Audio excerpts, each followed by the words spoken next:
আরে দেখো দেখো, ওই তো দেখো, বাঘ যাচ্ছে শ্বশুর বাড়ি, সঙ্গে আছে মিষ্টির হাড়ি।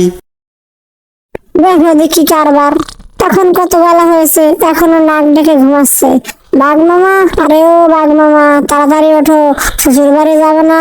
এখন তো অনেক বেলা হয়ে গেল, তাড়াতাড়ি যেতে হবে তো, তাড়াতাড়ি ওঠো। কিরে ভাগ্নে, তুই তো একেবারে গা গোসল দিয়ে এসেছিস, তুই তো একেবারে রেডি। আমি তো কেবল ঘুম থেকে উঠলাম। তো কি করবো, তোমার মতো সারাদিন ঘুমাবো নাকি? এখন তাড়াতাড়ি চলো, দেরি হয়ে যাচ্ছে। তো ঠিকই বলেছিস, তাড়াতাড়ি যেতে হবে। কিন্তু বাঘ মামা, তুমি শ্বশুর বাড়ি কি নিয়ে যাবে? তার কোনো ব্যবস্থা হলো? কি আর নেব, কয়েকটা হাঁস মুরগি মেরে নিয়ে যাব, কি বলিস? সি সি সি, বাঘ মামা, তুমি এটা কি কথা বললে? শ্বশুর বাড়ি তো মিষ্টি নিয়ে যেতে হয়।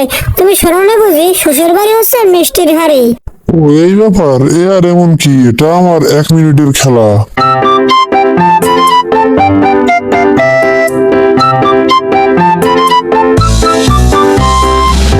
মামা, এখন দেরি করছো কেন?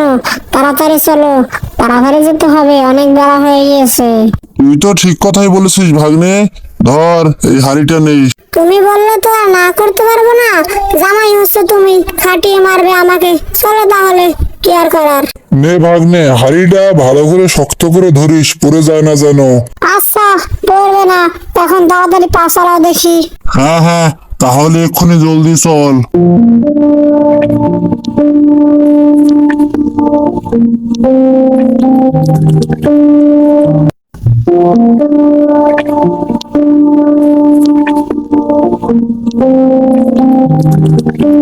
ও বাঘ মামা, একটু দাঁড়া বাঘ মামা, আমি একেবারে হাঁপিয়ে গিয়েছি, আর পারছি না। এই গাছের নিচে একটু বিশ্রাম করি, একটু দাঁড়া বাঘ মামা।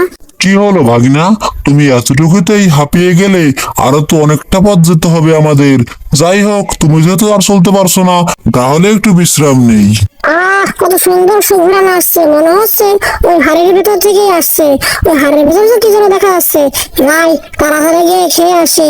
আর বাঘবাটা আমার যদি কিছু বলে, ও কিভাবে বলবে? আমি তো উড়ে চলে আসবো। যাই যাই, তাড়াতাড়ি যাই। ওই তো দেখছি এটা কাক। এই যে কাক, ছে, ছে, যা যা যা, যা, ছে। তুই এটা কি করলি হতো সারা, একটি কাকের সাথেও পারলি না? খুব তো মুখে বড় বড় কথা। এখন আমি শ্বশুর বাড়ি কি নিয়ে যাব? আমার তো এখন ইচ্ছে হয় তোকে কাঁচা চিবিয়ে খেয়ে ফেলি। তুমি কোনো চিন্তা করো না বাঘ মামা, আজকে না হয় আবার গিয়ে মিষ্টি আনবো। তারপরে আজকে তোমার শ্বশুর বাড়ি যাবোই। আচ্ছা, যেহেতু ঘটনা ঘটে গিয়েছে, তাহলে হাড়ির এখানে রাখ, তারপর আমরা আবার চলে যাই, মিষ্টি নিয়ে আসি।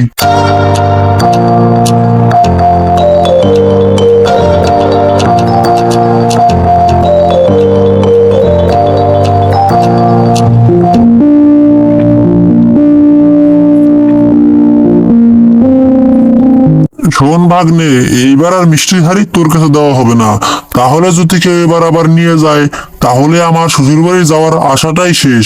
চল, এবার আমি মিষ্টির হাড়ি নিজেই নিয়ে যাব। আচ্ছা বাঘ মামা, তুমি যা ভালো মনে করো তাই করো।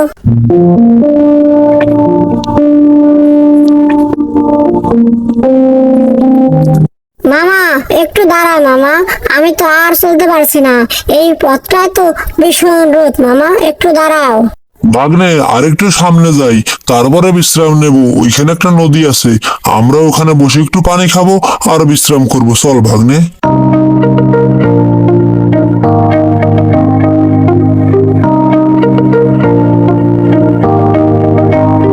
এই তো দেখছিস ভাগ্নে, কত সুন্দর পানি।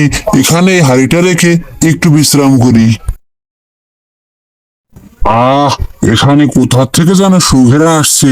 বসে দেখছি একটা হাড়ি, মনে হয় ওটাতেই কিছু আছে। যাই, ওটাকে গিয়ে নিয়ে আসি।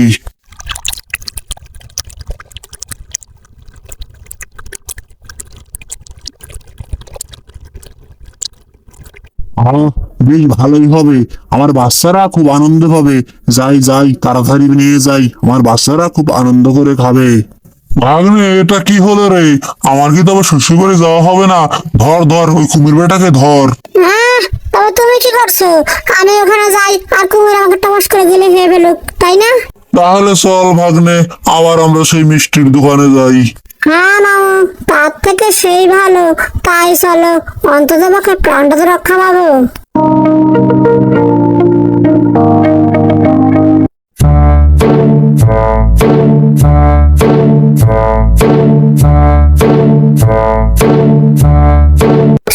বাঘ ভাই, তুমি একটু বরাবর আসো আর বলো শ্বশুর বাড়ি যাবে, তারপর মিষ্টি নিয়ে মিষ্টি কাদের খাওয়াচ্ছ? সে কি আর বলবো বানর ভাই, আমার কথা বলতে তো চোখে পানি চলে আসছে। আমার বউটা আমার জন্য অপেক্ষা করছে, আর আমি বনের সবাইকে মিষ্টি খাওয়াচ্ছি। কেন কেন বাঘ মশাই, এবার আবার সিংহের বিরুদ্ধে ইলেকশন করছো নাকি? আরে ইলেকশন না ছাই, বলছি এবার শোনো।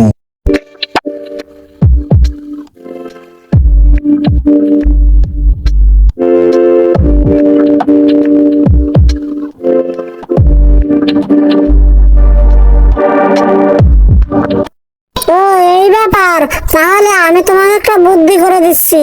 এই পাতিলের মুখটাকে পেট দিয়ে ঢেকে দিচ্ছি, তাহলে গন্ধ বের হবে না, আর কেউ তো মিষ্টি খেতেও পারবে না। হ্যাঁ, তুমি তো ঠিক কথাই বলেছো ভাদ্র মশাই।